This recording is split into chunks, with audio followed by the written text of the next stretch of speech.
వస్తు సముదాయానికి భిన్నంగా ఉండే ఒక తత్వం అని చెప్పారు. ఆ సంఘాత తత్వానికి పరార్థత్వాత్ అని చెప్పాం, అంతేనా?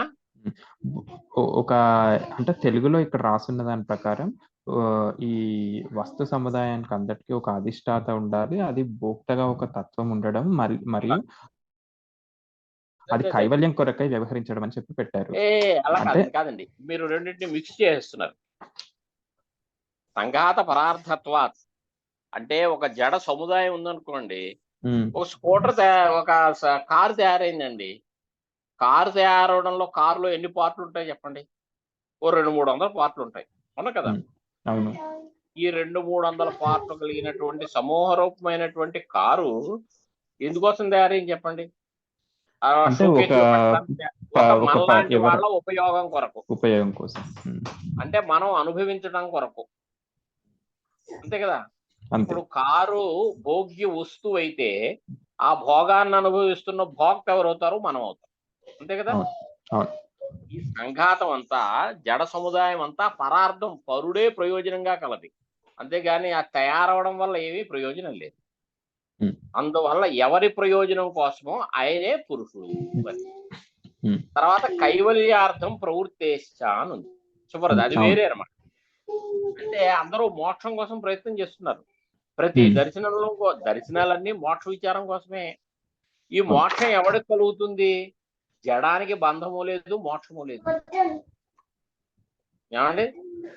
మీరు పోలీస్ స్టేషన్కి వెళ్ళారు, అక్కడ ఎవడో అదేంటి లాకప్ లో ఉన్నవాడితో ఏదో మాట్లాడుతూ మొదలుగా ఏదో కబుర్లు ఎత్తునో షేక్ హ్యాండ్ ఇస్తుంటేనో మీ ఉంగరం ఒకటి అక్కడ పడిపోయింది అనుకుందాం. ఏమండి? ఆ ఒక 4-5 రోజులు మీ ఉంగరం ఏమైందో తెలియలేదు. తర్వాత ఎప్పుడో తెలిసింది అది పోలీస్ స్టేషన్ లో లాకప్ లో పడిపోయింది అని. సో మళ్ళా మీరు వెళ్ళి తెచ్చుకుంటారు. అంటే ఈ 4 రోజులు ఆ ఉంగరం ఏమో జైల్లో ఉన్నట్టు, ఆ వేళ విడుదలైనట్టు అంటారా దాన్ని? ఆ జైల్లో ఉండిపోయింది, వేళ తెచ్చుకున్నానంటారు. అంతేగాని కటకటాల వెనకాల ఒక దోషి ఉన్నాడు, మీ ఉంగరము ఉంది, కానీ ఎవరు బంధింపబడ్డారు, జైల్లో ఎవరు పెట్టబడ్డారంటారు? ఆ మనిషినే పెట్టారు జైల్లో అంటారు, కానీ మీ ఉంగరాన్ని పెట్టారు అని. అలాగే బయటకు వచ్చింది మనిషి వచ్చాడు, మీ ఉంగరం వచ్చింది. జైలు నుంచి విడుదలయ్యారు అంటారే కానీ జైలు నుంచి బయటకు వచ్చింది నా ఉంగరము అని అన్నము, అవునా కదా? అంటే జడానికి బంధము లేదు, మోక్షము లేదు. అంటే ఈ మోక్షాన్ని గురించి ప్రయత్నం చేయడం అనే ఒక సంప్రదాయం ఉంది కదా మన దేశంలో. మరి ఈ సంప్రదాయం చేతనుడైన పురుషుడు ఉంటేనే కుదురుతుంది, లేకపోతే ఎలా కుదురుతుంది? ఎందుకంటే ప్రయత్నం కూడా చేతనుడికే ఉంటుంది, కానీ నేను ఇలా ప్రయత్నం చేశాను, ఏమిటో నేను సక్సెస్ కాలేదు, ఇలాంటి మాటలు మనం అనుకుంటూ ఉంటాం కదా. లేదా సక్సెస్ అయ్యాను, ఇలాంటి మాటలు. అదే ఒక జడం మీ కారు కానీ మీ స్కూటర్ కానీ ఎప్పుడైనా అనుకుంటుంది అలాగా?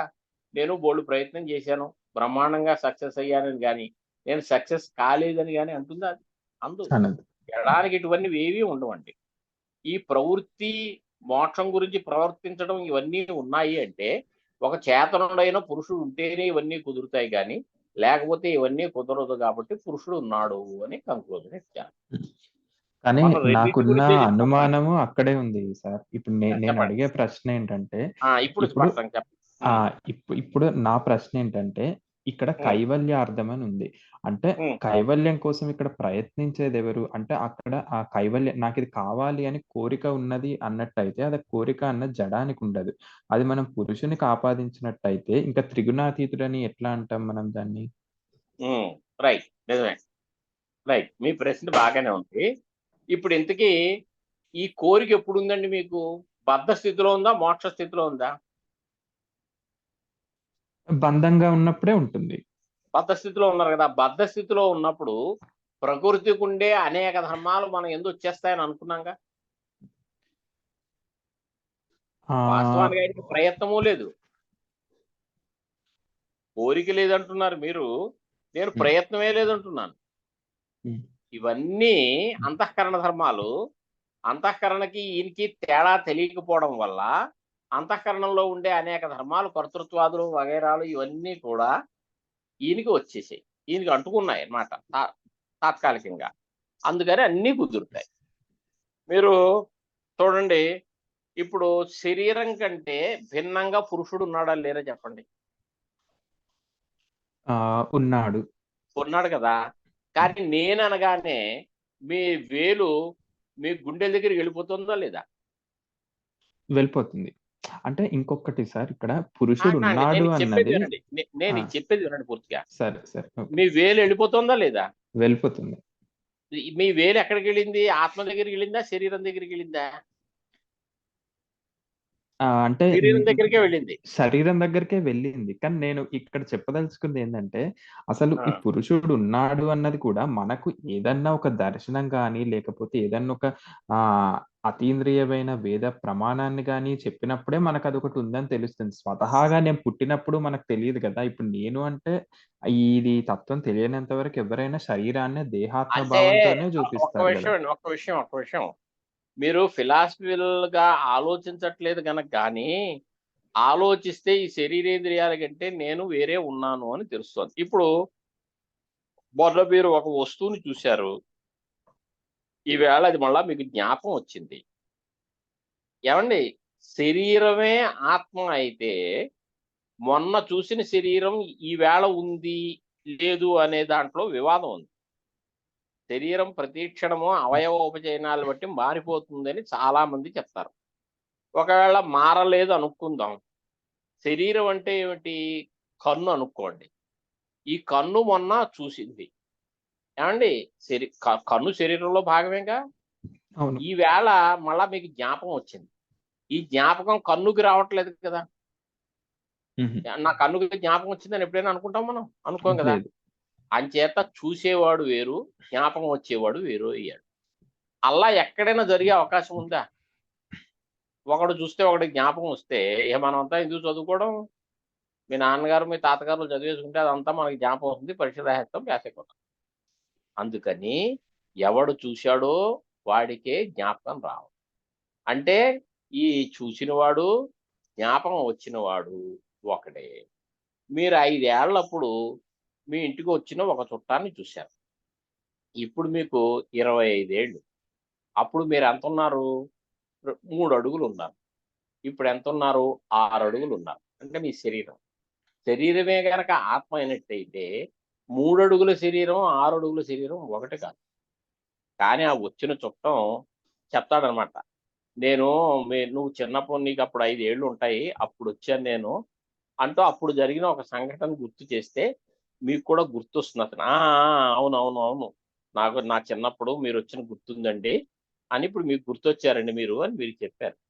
చెప్తే ఇప్పుడు మీకు 3 అడుగుల శరీరం వేరు, 6 అడుగుల శరీరం వేరు. అందులో ఏమి సందేహం లేదండి.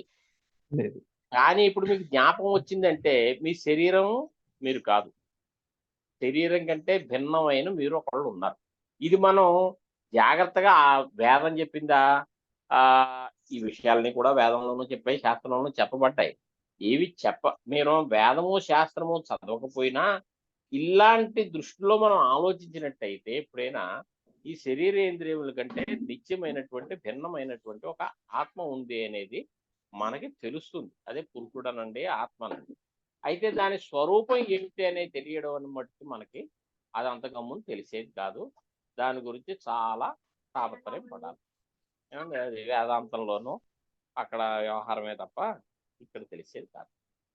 సరే. తర్వాత ఇప్పుడు మీ మీ అసలు సందేహం చెప్పండి. కైవల్యార్థం ప్రవృత్తేశ్చ అనేది అంటే అది నా అసలు అయిపోయింది కదా! సందేహం ఆ అదే ప్రశ్న సార్. అదే అయిపోయింది కదా! అడిగాను. అది అయిపోయింది. అయిపోయింది అయిపోయింది. కదా! హ్మ్. అయిపోయింది. ఓకే. నమస్కారం. హ్మ్. ఏయ్! మీరిక్కడ ఉండకూడదు. పాఠం ఉంది. అవతలకి వెళ్ళిపోండి. ఆ గదిలోకి వెళ్ళిపోండి. మీ గదిలోకో లేకపోతే చిన్న గదిలో ఏసీ ఏసుకొని అక్కడికెళ్ళిపో. దాన్ని కూడా తీసుకుపో. ఏవండి? యుగపత్ చతుష్టయస్యతు వృత్తిః. చతుష్టయం అంటే ఏమిటి అంటే ఆహ్, బాహ్యేంద్రియాలు ఒక యూనిట్టు, మనస్సు ఒక యూనిట్టు, అహంకారం ఒక యూనిట్టు, బుద్ధి ఒక యూనిట్టు. ఈ నాలుగిటికి కలిపి యుగపత్ ఒకేసారి వృత్తిః. క్రమశశ్చ ఒకప్పుడు ఒకేసారి కలుగుతుంది వ్యాపారం. ఒక్కొక్కప్పుడు వరుసగా కలుగుతుంది. చూడండి, ఇప్పుడు బాహ్యేంద్రియం అయిన చక్షురింద్రియం రూపాన్ని చూసింది. రూపాన్ని చూసి ఈ విషయాన్ని మనస్సుకి సమర్పించింది. అంటే క్రమంగా ఈ మనస్సు ఆలోచన చేసింది బాగా. ఏంటి ఇది మనకుంటే మంచిదా? వద్దా? అని. ఏదో కొంచెం ఏదో పాజిటివ్ ఇవి ఓ 2 ఎక్స్‌ట్రా కనపడ్డాయి 2 పాయింట్లు. ప్రోజు, కాయిన్స్ అని ఏస్తూ ఉంటారు కదా! అలాగా. అందుకని అప్పుడేమైంది? అహంకారం, అభిమానం అహంకారం ఏం చేసిందంటే దాని యందు కొంచెం అభిమానాన్ని పెంచింది. ఆ! యెస్. ఇది నాకు ఉంటే బావుంటుంది అనే ఒక ఫీలింగొచ్చింది. అప్పుడు నిర్ణయం వచ్చింది. ఈ ఈ విషయం మీద. ఇదంతా ఒక సెకన్‌లో జరిగిందంటారా? క్రమంగా జరిగింది. నేను మామూలుగా ఏవి చెప్పడానికి చెప్పలేదు. ఒక వస్తువు లేదా ఇప్పుడంతా కూడాను పిల్లల్ని పెంచుకోవడం మానేస్తున్నారు గానీ, పిల్లల్ని కనను కంటం లేదు. పిల్లల్ని పెంచుకోవట్లేదు గానీ, కుక్క పిల్లల్ని వాటిని పెంచుకుంటున్నారు కదా! మీరెక్కడో చాలా అందమైన ముద్దైన ఒక కుక్క పిల్లని చూశారు. ఆ కుక్క పిల్లని చూసేసరికి మీకు చాలా మనస్సు అట్రాక్ట్ అయింది. ఇది నాకుంటే బావుండు అనే అటే మొగ్గారు. అప్పుడు యెస్. ఇది నాకుంటే బావుండు అనుకుంది. అభిమానం దాని మీద మీకు అభిమానం వచ్చేసింది. దాని తర్వాత మళ్ళా ఆహ్, అత్యవసాయం కలిగింది. యెస్. ఈ కుక్క పిల్లని నేను సంపాదించాల్సిందే. అప్పుడు 5,000 అయినా, 10,000 అయినా మీరు ఆ కుక్క పిల్లని ప్రయత్నం చేసి కొనేసుకుంటున్నారు. అంటే ఇదంతా వరసగా జరిగిందంటారా? ఒకే సెకన్‌లో జరిగిందా? వరుసగా జరిగింది. ఇదంతా ఒకే నిమిషంలోనో, ఆ సెకన్‌లోనో జరగల. కానీ ఒకసారి ఏం జరిగిందంటే, మీరు కట్టిక చీకట్లో వెళ్తున్నారు. ఏదో పల్లెటూళ్ళల్లో బస్సు దిగి ఊరికి నడిచెళ్తున్నారు. కరెంట్ పోయింది. సెల్ ఛార్జ్ కూడా అయిపోయింది. ఇప్పుడైతే సెల్ ఉంది కదండీ అంటారు అంతే. మీరు అలా వెళుతుంటే ఉన్నట్టుండి మేఘం పట్టి మెరుపులొస్తున్నాయి. పెద్ద పెద్ద మెరుపులు. ఒక్క పెద్ద మెరుపు మెరిసేసరికి ఎదురుగుండా మీకొక పులి కనపడింది. పులి కనపడేసరికి ఏం జరుగుతుందక్కడ? వెంటనే మీరు పక్కకి దూకి పరిగెట్టడం న్యాయంగా ఇక్కడ జరుగుతున్న వ్యాపారం ఏంటో తెలుసండి? మీరు పులులు చూసారు. మీరు పులిని చూడటం అంటే ఏమిటి? చక్షుంద్రియానికి పులి అనేది తెలిసింది. ఆ తెలిసిన తర్వాత అది మనస్సుకి సమర్పించింది. ఈ మనస్సు ఆలోచించింది. ఈ పులి వల్ల నాకు మంచా? చెడా? మేలు జరుగుతుందా? కీడు జరుగుతుందా అని. ఏం జరుగుతుంది? కీడే జరుగుతుంది అనేటటువంటి ఒక నిర్ణయానికొచ్చారు. కీడే జరుగుతుంది అనే నిర్ణయానికొచ్చాక, అమ్మో! ఇక్కడి నుంచి వెంటనే వెళ్ళకపోతే మన కొంప ములుగుతుంది అని అహంకారం అంటే నాకు కావాలి అనేది అలాగే నాకు అక్కర్లేదనేది కూడా. ఏవండీ? అప్పుడు బుద్ధి ఏం చేసింది? నిర్ణయం చేసింది. ఇక్కడి నుంచి వెంటనే పారిపోవాలి. బుద్ధి నిర్ణయం తర్వాత యాక్షన్ వస్తుంది. కానీ మామూలుగా అయితే ఇలాగే ఏదైనా ఏ కుక్కో ఏదో కనపడితే. కానీ అక్కడ కూడా అలాగే కానీ ఇంత గ్యాప్ తీసుకున్నామా మనం? వెంటనే పరిగెత్తేసాం. అంటే ఈ నాలుగిటి యొక్క వృత్తులు అక్కడ యుగపత్ ఒకేసారి కలిగాయి. ఒక్కొక్క చోట క్రమశః కలుగుతూ ఉంటాయి.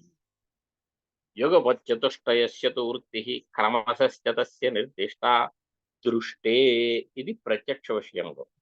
తథాప్యదృష్టే అలాగే అదృష్ట విషయంలో అదృష్ట విషయం అంటే మనకి కంటికి కనపడినటువంటి వస్తువుల యొక్క జ్ఞానంలో అంటే అనుమానము, ఉపమానము, శబ్దము అనే ప్రమాణాలు చెప్పారు కదా! ఇప్పుడు పర్వతమందు ధూమాన్ని చూశారు. ధూమాన్ని చూసి ఇక్కడ వన్య ఉంది అనుకున్నారు. అక్కడ వన్య ఉంది అనుకోవడంలో బాహ్యేంద్రియం యొక్క అవసరం లేదు. కేవలం మనస్సు, అహంకారము, బుద్ధి ఈ మూడే. త్రయస్య ఈ మూడిటి యొక్క తత్ గురువికా వృత్తి కానీ ప్రత్యక్షం ఉన్న తర్వాత చోటే ఈ అనుమానం అదృష్ట ఇది కలుగుతుంది. అంతేగాని అసలు పూర్తి గుడ్డివాడికి పర్వతం అన్యమాన ధూమాత అనే అనుమాన ప్రయోగం వల్ల కలగదు. అంటే అక్కడ కూడా పరోక్షానుమానం వల్ల కలగచ్చు. కానీ ఆ పరోక్షమానం ఎప్పుడైనా వీడికి అసలు ముందు వ్యాప్తి నిశ్చయం ఎత్రెత్ర ధూమః తత్రత్ర వన్య అనేది తోడబడి ఉండాలి వ్యాప్తి జ్ఞానం కోసం. అంచేత అదృష్టే త్రయస్య తత్పూర్వికా వృత్తి వరుసగా అంటే ఈ త్రయమే, అక్కడ బాహ్యేంద్రియానికి యొక్క సంబంధం లేదు, అవసరం లేదు. తత్పూర్విక వృత్తి అంటే ప్రత్యక్షపూర్వకంగానే అక్కడ అనుమాన వృత్తి కలుగుతుంది కానీ వ్యాప్తి జ్ఞానం కలిగి పర్వతం అనిమానని ఏం లేకుండా కలగదు. మళ్ళా ఒక్కసారి ఈ కార్యక్రమం అనుకుని యుగపతో చతుష్టయస్య అంటే బాహ్యేంద్రియము, మనస్సు, అహంకారము, బుద్ధి ఈ నాలుగిటికి వృత్తి స్వస్వ వ్యాపారము ఒకప్పుడు యుగపత్ ఒకేసారి గడిపోతుంది. ఎక్కడ గాఢాంధకారంలో పులిలు చేశాడు. క్రమశశ్చ వరుసగా ఎప్పుడైనా ఏదైనా బండి కొందాం అనుకున్నారు అనుకోండి, ఇలాగే కలుగుతోంది మనకి. సస్య నిర్దిష్ట ఎక్కడిది దృష్టి ప్రత్యక్ష విషయంలో, తథా అదృష్టేపి అదృష్టంలో కూడా త్రయస్య మూడింటికి అక్కడ బాహ్యేంద్రియ సంబంధం లేదు. తత్పూర్విక వృత్తి అంటే ప్రత్యక్ష పూర్వకమైనటువంటిదే వృత్తి కలుగుతోంది అని సాంఖ్యాచార్యుల యొక్క మతము. స్వాం స్వాం ప్రతిపద్యంతే పరస్పరాకోత హేతుకాం వృత్తిం పురుషార్థ ఏవ హేతుర్న కేనచిత్ కార్యతే కారణం. ఏమండి ఇవన్నీ కలిపి ఇప్పుడు యుగపత్ ఒకేసారి జరిగాయండి అని చెప్పాం కదా. యుగపత్ చెప్పినప్పుడు ఎవరి పని వాళ్ళే చేస్తారా, పక్క వాళ్ళ పని కూడా వీళ్ళు చేసేస్తారా అని డౌట్ వచ్చింది. అంటే ఓ ఉదాహరణ చెప్పుకుని వెళదాం. కొంతమంది సైన్యం ఉన్నారు. ఆ సైన్యంలో వాళ్ళు విలుకాళ్ళు. కొంతమంది విల్లుతోటి బాణాలు వేస్తారు, కొంతమంది కత్తులతోటి ఖడ్గచాలనం చేస్తారు, కొంతమంది గదాయుద్ధం చేస్తారు, ఇంకా కొన్ని ఆయుధ విశేషాలు ఉంటే వాటితో వాళ్ళు యుద్ధాలు చేస్తారు. వీళ్ళందరూ అక్కడ కూర్చుని మామూలుగా కబుర్లు చెప్పుకుంటూ ఉన్నారు.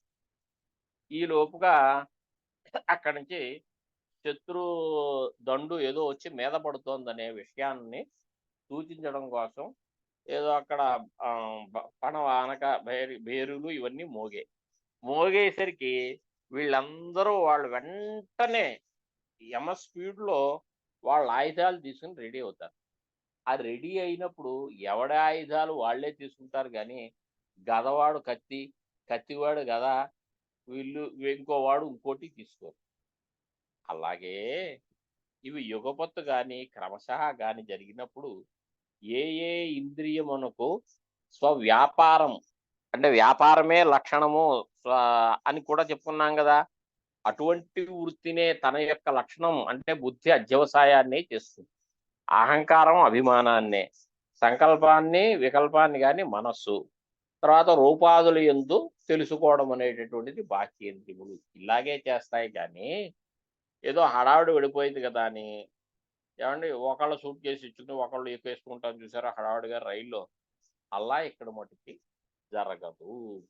ఇలా జరగడంలో ఇవి చేతనాలు కావు కదయ్యా, ఇంత క్రమ పద్ధతిలో ఎలా జరుగుతున్నాయి? పురుషార్థ ఏవ తత్ర హేతు. అక్కడ మన యొక్క అదృష్టం వల్లే అలా జరుగుతూ ఉంటుంది. అది అని చెప్పాడు. అంతేగాని ఈ కరణము ఇవన్నీ కూడా ఒక చేతనాధిష్ఠితమై అంటే ఒక ఈశ్వరుడు ఎవరో పెట్టి ఆ కరణాల దగ్గర ఆయన యొక్క ఆజ్ఞ వల్ల ఇవన్నీ ఇలా చేస్తున్నాయేనా ఆలోచించిన అవసరం లేదు. మన యొక్క అదృష్ట విశేషమే. మొన్న కూడా చెప్పాను, నేను ఎప్పుడైనా మీ ఇంటికి వచ్చి మీకు ఈ కుర్చీలో కూర్చున్నాను అంటే ఆ కుర్చీ తయారవడానికి నా యొక్క అదృష్టం కూడా కారణము. అది అలాగా మన అదృష్టం వల్లే ఇవన్నీ జరుగుతున్నాయి అని చెప్పారు.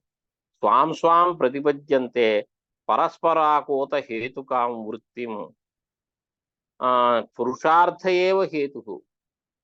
అవేంటి అంటే పరస్పరాకూత హేతుకాం వృత్తిం అంటే ఒకదాని యొక్క ఒక అభిప్రాయం ఒకటి తెలుసుకున్నట్టుగా. ఇది యుద్ధం వచ్చినప్పుడు నడవండి నడవండి అందరం వెళ్ళిపోవాలి అని చెప్పి ఒకళ్ళు అనుకుంటూ నువ్వు నీ కత్తి తీసుకో, నేను నా గత్త తీసుకుంటాను, అదిగో వాడు విల్లు వాడు తీసుకుంటాడు అని హడావిడిగా తీసుకుని ఒక్కసారి వెళ్ళిపోయినట్టుగా వాళ్ళు ఒక్కొక్కళ్ళ అభిప్రాయాలు ఒకళ్ళు తెలుసుకుని వెళ్ళినట్టుగా ఈ ఇంద్రియాలు అంతఃకరణం ఇవన్నీ కూడా వాటి యొక్క అభిప్రాయాలను ఒకళ్ళు చేసుకున్నట్టుగా ఇవి స్వాం స్వాం ప్రతిపద్యంతే తన యొక్క వృత్తులనే పొందుతాయి కానీ వేరే వాళ్ళ వృత్తుల్ని పొందవు. పురుషార్థ ఏవ హేతు. ఇలా ఎవరికి వాళ్ళు నియమంగా జరగడంలో మన యొక్క ఆ పురుషార్థమే కారణం కానీ వేరే ఏమీ లేదు. కేనచిత్ కార్యతే కాదు. అంతేగాని ఈ కార్యం అనేటటువంటిది ఎవరి చేత ప్రేరణకి లోబడి, అంటే ఏ ఈశ్వరునో ఎవరినో ఒప్పుకుని నైయాయికాదులు అలా ఒప్పుకుంటారనమాట. వాళ్ళ ప్రేరణకి లోబడి ఇవేమి పనులు చెయ్యట్లేదు. మన యొక్క అదృష్ట విశేషం వల్లే ఇవి అల్లా తన యొక్క వృత్తులను చేస్తూ ఉన్నాయి. ఏతావత మనకింతకీ కరణాలు ఎన్నొచ్చినట్టండి? అంటే జ్ఞాన సాధనాలు, అదే ఏదైనా ఒక పనికి గాని అంటే జ్ఞానేంద్రియ పంచకం, కర్మేంద్రియ పంచకం, మనస్సు, అహంకారము, బుద్ధి. ఈ మనస్సు, అహంకారము, బుద్ధిని కలిసి అంతఃకరణం అనే పేరుతో కేకేస్తూ ఉంటారు. బాహ్యకరణము అంటే దశవిధి ఇంద్రియాలు. మొత్తం కలిస్తే ఎన్నొచ్చాయండి? 13 వచ్చాయి. కరణం త్రయోదశ విధం. ఇది ఈ ఇంద్రియాలు 13 రకములు. అంటే 13గా విభజింపబడతాయి. తతు ఆహరణ, ధారణ, ప్రకాశకరం. మొత్తం మూడిటికి కలిసి చెప్తున్నాడు ఏవేవి పనులు చేస్తున్నాయి. ఇందులో కొన్ని ఇంద్రియాలు ఆహరణాన్ని చేస్తాయి, అంటే విషయాన్ని తీసుకొస్తాయి. కొన్నేమో విషయాల్ని తెలియజేస్తాయి, ప్రకాశం చేస్తాయి. కొన్నేమో ధారణ చేస్తాయి, ధరిస్తాయి. ఇది అన్నాడు. ఏమిటిట? కర్మేంద్రియాలేమో ఆహరణం చేస్తాయి. ఏమండి? కర్మేంద్రియాలు వచనాధారణ విహరణోత్సర్గ ఆనందాహ అని అన్నాం కదా, వాటిలే చేస్తాయి. అవి మళ్ళా ఏమండి ఇది. అలాగే బుద్ధేంద్రియాలు శబ్దస్పర్శ రూపములను తెలియజేస్తాయి కదా మనకి, అది ప్రకాశకరం అని అయ్యాయి. ఈ బుద్ధి అంతఃకరణం ఉంది చూశారు, అది ధరిస్తోంది. ఇలాగా 3 రకాలు ఉన్నాయి. అలాగే ఈ త్రయోదశి విధమైనటువంటి ఆ కరణాలకి కలిపి విషయం ఏమై ఉంటుంది అంటే, శబ్దస్పర్శ రసరూపములు జ్ఞానేంద్రియాలకి, తర్వాత కర్మేంద్రియాలకి వచన దాన విహరణోత్సర్గానందాశ్చ పంచానాం అని 5, 5, 10. ఈ బాహ్యేంద్రియాల చేత ఏదైనా ఒక విషయం తెలిస్తేనే తర్వాత కదా మనస్సు, తర్వాత అహంకారం, బుద్ధిను. కాబట్టి బాహ్యేంద్రియాలని వదిలేస్తే అంతరేంద్రియాలకి విషయం లేదు, స్వతంత్రంగా విషయం లేదు. ఎలా అంటే కన్నును వదిలేసి చెవుకి విషయం ఉందండి. ఏమిటి? శబ్దం. అది కన్నుచే తెలియబడదు, చెవితోటే తెలియబడదు. అలాగే చెవికి తెలియబడే శబ్దాన్ని వదిలేసి వేరే విషయం ఉంది. ఇది కన్నుకి. ఏమిటి? రూపం. ఇలాగా 10 ఇంద్రియాలకి కూడా స్వస్వ విషయాలు ఉన్నాయి. కానీ ఈ మిగతా 3 ఇంద్రియాలకి స్వంత విషయాలు ఏం లేవు. ఈ జ్ఞానేంద్రియ కర్మేంద్రియాల వల్ల తెలియబడినటువంటి విషయాలు, అంటే సంపాదించబడే విషయాలు ఏవైతున్నాయో వాటి మీదే రిఫైన్ చేయడం, మనకు కావాలా వద్దా ఈ ఆలోచించడం. ఇలా మొత్తం మీద ఈ త్రయోదశ విధమైనటువంటి ఇంద్రియ జాతానికి కార్యం దశథ. ఏంటి? 10 రకాలుగా ఉంది. అది కూడా ఆహార్యం, ధార్యం, ప్రకాశ్యంచ. ఇది కూడా మళ్ళా ఏమైంది? ఈ ఈ ఈ ఇవి ప్రతిదీ ఇందులో 10 రకాలు.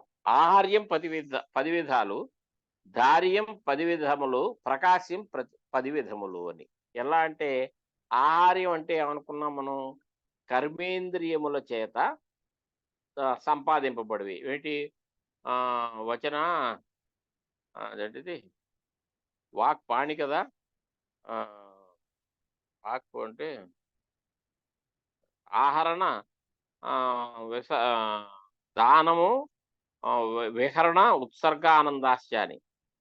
ఇవి మళ్ళా దివ్యములు, అదివ్యములు అని 2 రకాలు. అంటే దివ్యం 5 రకాలు, అదివ్యం 5 రకాలు. కలిసి ఎన్ని రకాలైందండి? 10 రకాలైంది. ఇలాగ 10 రకములైన ఆహార్యము. అలాగే ప్రకాశ్యం, తెలియబడేవి, ప్రకాశింపబడేవి. ఏమిటి? జ్ఞానేంద్రియ పంచకము చేత తెలియబడేటటువంటి శబ్దస్పర్శ రస రూప తన్మాత్రలు, గంధ తన్మాత్రలు. ఇవి కూడా దివ్యమని, అదివ్యమని 2 రకాలు. 2 రకాలైతే 5, 5 కదా! 5 దివ్యములు, 5 అదివ్యములు. అవి కూడా 10 అయ్యాయి. ఇది ప్రకాశ్యం. అలాగే ధార్యం. ఇది అంతఃకరణము చేత ధరింపబడేవి. ఏమిటవి ధరింపబడతాయి? ఇవే కదా ధరింపబడతాయి. ఈ 10ను. అందుచేత అవి కూడా మళ్ళా అది కూడా మళ్ళా 10 రకాలే. అంచేత కార్యంచ తస్య దశధ ఆహార్యం ధార్యం ప్రకాశ్యంచ. మళ్ళీ ఒకసారి కార్యక్రమం మొత్తం చెప్పుకుందాం. కరణం త్రయోదశ విధం. జ్ఞానేంద్రియ పంచకము, కర్మేంద్రియ పంచకము, మనస్సు, అహంకారము, ఆ తర్వాత వెళ్ళిపో బుద్ధి కలిసి 13 రకాలండి. ఈ 13 కూడా ఏం పని చేస్తాయి అంటే స్వస్వ విషయాన్ని బట్టి 13 అన్ని పనులు చెయ్యవు. కొన్ని ఏమో ఆహరణాన్ని చేస్తాయి, కొన్ని ధారణాన్ని చేస్తాయి, కొన్ని ప్రకాశని చేస్తాయి. విరిపోతుంది. జ్ఞానేంద్రియ పంచకం ఏదైతే ఉందో అది ప్రకాశకరం, ప్రకాశాన్ని తెలియజేస్తుంది. కర్మేంద్రియ పంచకం ఏమో ఆహరణాన్ని చేస్తుంది, ఈ అంతఃకరణం ఏమో ధారణాన్ని చేస్తుంది. ఈ 13టికి కలిసి విషయం ఎన్ని రకాలుగా ఉంటుందంటే 10 రకాలు. ఏమిటది? వచనాదాన విహరణోత్సర్గానందాశ్చ అనేది ఒకటి, శబ్దస్పర్శ రూపం రస తన్మాత్రలది. దీన్నే మళ్ళా ఆహార్యము, ధార్యము, ప్రకాశ్యము అంటాము. ఇది మళ్ళా దివ్యాదివ్య భేదైన ఒక్కొక్కటి 2 రకాలుగా కూడా ఉంటుంది అని ఈ కారిక యొక్క సారాంశము. ఈ అంతఃకరణం త్రయోదశి విధం కరణం అన్నాం కదా, మనం చెప్పుకున్నాం కానీ మన కారికలో చెప్పాలి కదా. అంతఃకరణం త్రివిధం. మనకు కనబడకుండా శరీరం లోపలే ఉండేటటువంటి కరణం, ఇంద్రియం ఏదైతే ఉందో అది 3 రకాలు.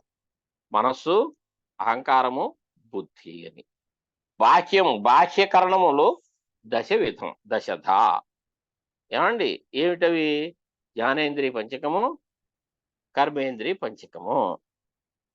ఇది త్రయస్య విషయాఖ్యం. ఈ మూడిటికి కూడా ఈ 3 అంతఃకరణం ఉన్నాయి కదా, మనస్సు, అహంకారము, బుద్ధి అని.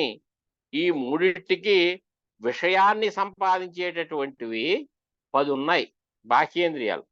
బాహ్యేంద్రియాలు ఏం లేకపోతే ఇందాక కూడా అనుకున్నాం మనం, ఈ అంతఃకరణాలు ఏం పని చేస్తాయండి? ఏం పని చెయ్యవు. బాహ్యేంద్రియం ఏమైనా ఉంటే ఆ బాహ్యేంద్రియం రూపాన్ని గనక చూసి, ఆ చక్షురింద్రియం మీకు మనస్సుకిస్తే అక్కడ సంకల్పకల్పాలు, తర్వాత వెళ్ళిపోండి ఈ గది నుంచి, వినపడతా మీకు? సంకల్పకల్పాలు అవి చేసిదే అక్కడ అహంకారం అనేది అభిమానించినట్టయితే అప్పుడు బుద్ధి నిశ్చయాన్ని కలుగజేస్తుంది, తర్వాత ప్రవృత్తి అది కలుగుతుంది అనేది. అంచేత ఈ బాహ్యేంద్రియాలు గనక మీకు విషయ సమర్పణ కరెక్ట్గా మాట్లాడాలంటే, విషయ సమర్పణ చేయకపోతే అంతఃకరణం అనేటటువంటిది ఏమీ పనిచేయదు. అంచేత ఈ విషయ సమర్పణ చేసేటటువంటి దర్శధ బాహ్యం, బయట ఉండేటటువంటివి ఇంద్రియాలు 10. ఈ మూడింటికి విషయాన్ని సమర్పిస్తాయి.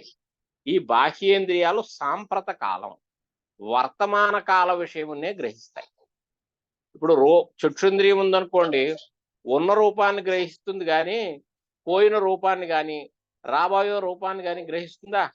అలాగే త్వగింద్రియం అనేటటువంటిది ఇప్పుడు ఉన్న స్పర్శని గ్రహిస్తుంది కానీ రాబోయే స్పర్శని కానీ పోయిన స్పర్శని కానీ గ్రహిస్తుందా? గ్రహించదు. అలాగే ఇతరేంద్రియాలు. ఏమండి? అలాగే మన చెయ్యి ఉందనుకోండి, గ్రహిస్తుంది. ఆ గ్రహించడం ఉన్న విషయాన్ని గ్రహిస్తుంది కానీ లేని రాబోయే విషయాన్ని కానీ పోయిన విషయాన్ని కానీ అది గ్రహించదు. ఇలాగే మిగతా ఉన్న భూమి మీద మనం వెళ్ళగలం కానీ నడక పాదం అనే ఇంద్రియం ద్వారా, అంతేగాని పోయిన భూమి ఎందో పుట్టబోయే భూమి ఎందో విహరణం అనేటటువంటిది మనం చేయలేం. ఇలాగే మిగతా కర్మేంద్రియాలు.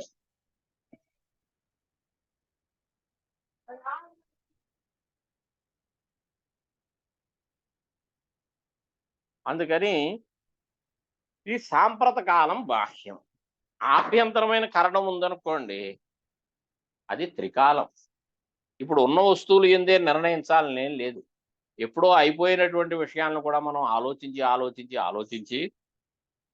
మనకు అవసరమా కాదా అనేది నిర్ణయించుకుని, ఇప్పుడు కూడా నిర్ణయించుకునే అవకాశం ఉంది. అంచేత త్రికాలం ఆభ్యంతరం కాదు. త్రికాల విషయము ఈ అంతఃకరణకి ఉండుంటుంది అని. బుద్ధీంద్రియాణి పంచ. బుద్ధీంద్రియములు 5. ఏమిటవి? శ్రోత్రేంద్రియము, త్వగింద్రియము, చక్షుంద్రియము, రసనేంద్రియము, ఘ్రాణేంద్రియం. వీటికి 5 విషయాలు న్యాయంగా అయితే. ఏమిటిట? మామూలుగా చెప్తే అలా చెప్తారు, కానీ వీళ్ళు కొంచెం విశేషంగా చెప్తారు. ప్రతిదానికి ఒక్కొక్క విషయం నిర్దిష్టమై ఉన్నది. శబ్దము, స్పర్శ, రూపము, రసము, గంధం. కానీ వీళ్ళు శ్రోత్రేంద్రియానికి రూపమే గాని, ఇదే శబ్దమే గాని, మిగతా ఇంద్రియాలకి 5 విషయాలు అవుతాయి అని చెప్తున్నాడు. చూద్దాం ఎలాగ. బుద్ధీంద్రియాణి పంచ. తేషాం బుద్ధీంద్రియాణం విశేష అవిశేష విషయాన్ని పంచ. మళ్ళా విశేషము అవిశేషము అంటే ఏమిటి అంటే, విశేషము అంటే స్థూలం, అవిశేషము అంటే సూక్ష్మం. అంటే స్థూలమైనటువంటి శబ్దాలు ఉన్నాయి కదా, శబ్దము, రూపము వగైరా, ఇవి మనకు కనపడుతూ ఉంటాయి. ఈ విషయంలో మనకేమీ సందేహం లేదు. సూక్ష్మమైనటువంటివి, అవిశేషమైనటువంటివి ఉన్నాయి. శబ్ద స్పర్శలు అంటే తన్మాత్రలనే చెప్పబడతాయి, చూశారు?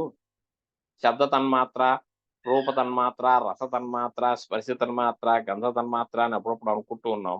ఇవి ఇవి అతి సూక్ష్మం కాబట్టి అవి మనకి గోచరించవు.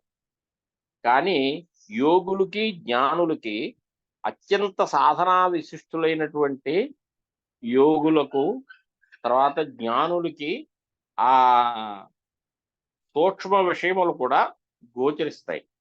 కాబట్టి ఇవి ఈ బుద్ధీంద్రియాలకి విషయమైనటువంటివి 5 రకాలు ఉన్నాయి. ఏమిటి? శబ్దస్పర్శలు. అవి విశేషము, అవిశేషము, విశేష రూపము, అవిశేష రూపము, అంటే స్థూల రూపము, సూక్ష్మ రూపము. అలాగే విశేష శబ్దము, అవిశేష శబ్దము అంటే స్థూలము, సూక్ష్మము అని ఇలా మార్పు అంటే తేడా ఉన్నది. వాగ్భవతి శబ్ద విషయ. వాగింద్రియానికి విషయం ఏమిటి? శబ్దమే విషయంగా కలిగినటువంటిది. కానీ మిగిలిన ఇంద్రియాలు ఉన్నాయి, చూశారు? అది అలా కాదు.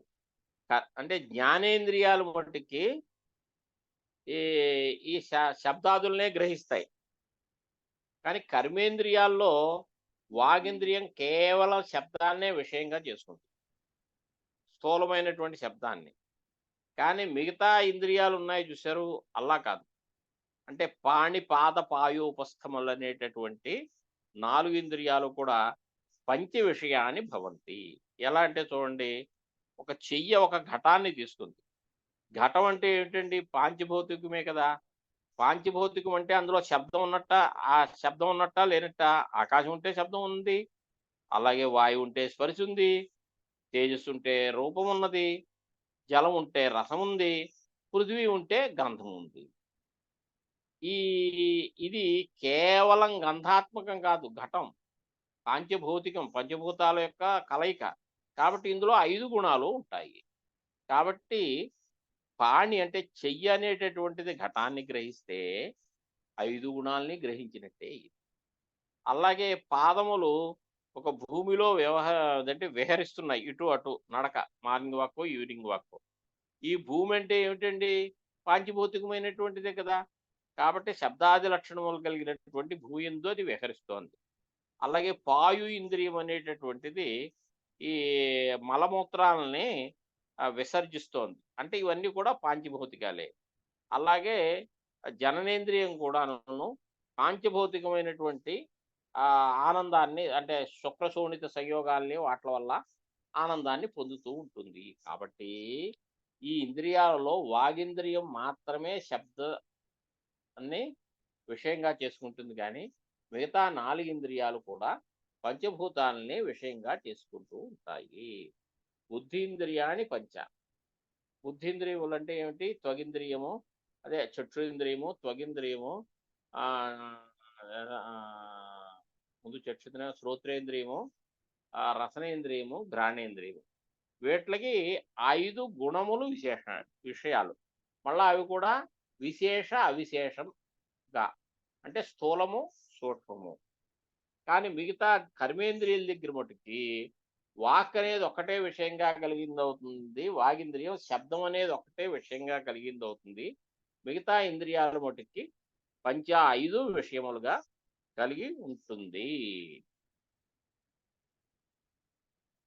శాంతఃకరణ బుద్ధి సర్వం విషయం అవగాహతే యస్మాత్ తస్మాత్ త్రివిధం కరణం ద్వారాని శేషాన్ని.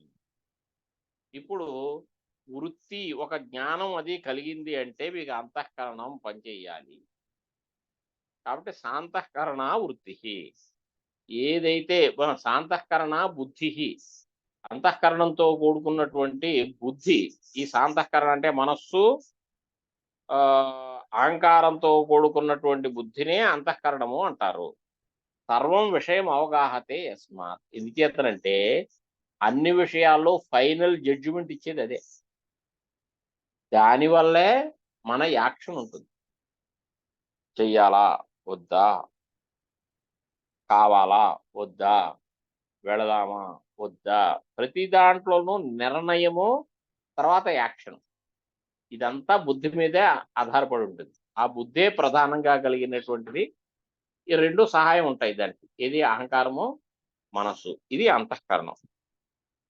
వీట్లకి మిగతావన్నీ కూడాను సహాయం చేస్తాయి. ఇది జ్ఞానేంద్రియ పంచకము, కర్మేంద్రియ పంచకం. అంటే దీంట్లో ముఖ్యం ఏదైంది, ఏదైంది అంటే ముఖ్యమేమో అంతఃకరణం అయింది. అనేటటువంటిది దశవిధ ఇంద్రియాలు అని, అంటే ద్వారము, దువారి అంటారు అన్నమాట. అంటే ముఖ్యం, ప్రధానము, కొంచెం అప్రధానము అనే అర్థం. శాంతఃకరణ బుద్ధి సర్వం విషయం అవగాహతే యస్మాత్. ఏం చేతను, ఎందువల్ల బుద్ధి ముఖ్యం అనుకుంటున్నాం అంటే సర్వం విషయం అవగాహతే, ప్రతిదీ అక్కడికి వెళ్ళే ఫైండేజ్ అవుతుంది. తస్మాత్ త్రివిధం కరణం ద్వారి, అది ముఖ్యం. ద్వారాని శేషాన్ని, మిగిలినటువంటి 10 ఇంద్రియములు ఉన్నాయే, జ్ఞానేంద్రియ పంచకము, కర్మేంద్రియ పంచకము, అవి ద్వారములు అని చెప్పబడతాయి. ఏతే ప్రదీపకల్ప. 6 కార్యక్రమాలు చెప్పుకున్నాం. వాళ్ళకి సరిపెడతానండి, టైం కూడా అయిపోయింది. సో రేపు కూడా ఈ టైంకి చెప్పుకుందామండి. 9:15 అయిపోతే వెంటనే బయలుదేరితే నాకు 9:50